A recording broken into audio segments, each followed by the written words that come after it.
So last week we talked about texting clients for business purposes. Frank and Brian originally brought the idea up, and we followed it up with some general ideas. Yeah, and all three shows were met with quite a bit of opposition, and I get why, but let's talk about it for a second. Last week I said I didn't agree with the bazillion touch program, and apparently some of you didn't agree and took some offense to that. That's okay.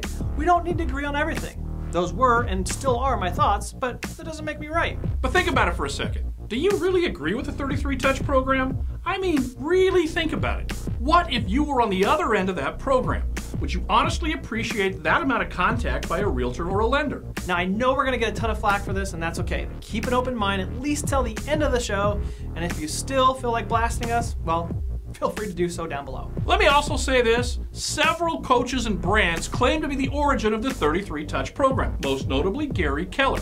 Now, we love Gary Keller and think he's got a ton to offer, and I'm pretty sure he's not going to be offended by two knuckleheads challenging the program, so you shouldn't be either. That being said, now let's ruffle some feathers. This ought to go over well because it seems like since the dawn of time, realtors and lenders have embraced and implemented the 33 touch program. We might as well be changing the Constitution. It's about the same thing. Now we get it. The goal of the program is top of mind association. We want those clients to think about us whenever they think about mortgage or real estate. Now, the typical program, as you guys know, looks something like this. 18 emailer touches a year, 8 thank you or thinking of you cards, 3 phone calls, 2 birthday cards, and finally 1 Father's Day and or Mother's Day card. Nevertheless, think about it. You're touching your clients 1.5 times every month. Now, let's just talk about the birthday, phone call, or card. I personally don't like it. I'm all about motive. What is your true motive? This speaks volumes to me. If your motive in calling me is to stay in front of me, or it's strictly part of a bigger plan to get my business, well, I for one, I don't like that. I would rather you not call me.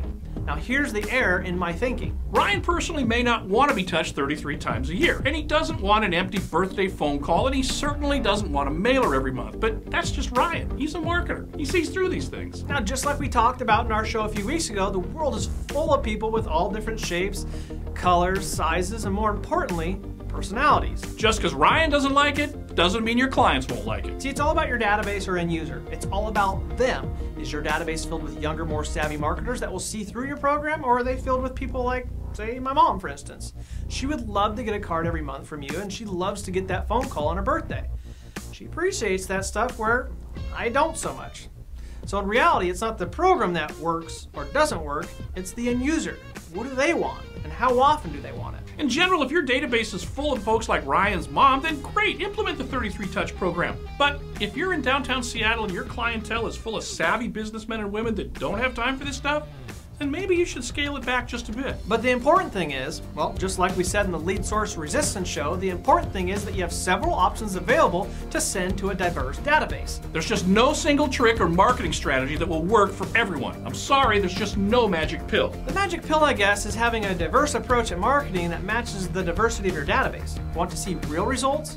Drill your marketing efforts down to this. Instead of A, B, and C clients separated into how close you are with them, how about you separate A, B, and C clients into what they would enjoy and what they would respond to most, and create marketing campaigns for each. After all, you all know some people that would hate mailers but would love texts, and you all know people that would hate the text but love the mailers. So we conclude, does it really make sense to have one approach and one strategy for all the different personalities and people that make up your clientele? That's all we're saying. So you don't want to go all in with the 33 touch program, and you don't want to go all in with the text campaigns either. I will stand by my statement from last week.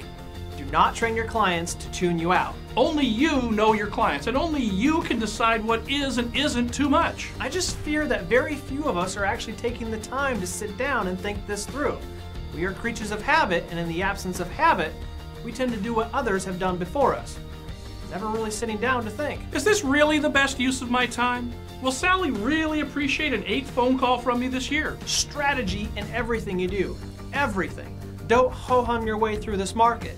Be decisive, calculate, and have a plan. You want to know why there's an 80-20 rule in just about every industry, including ours? It's because the 20% get what we're saying, and more importantly, they live it out. We have spoken with several top industry leaders that have made millions in real estate and lending, and they will all tell you that their success was not an accident. It was calculated, very focused, and as a result of carrying out a super driven business plan. Don't believe me?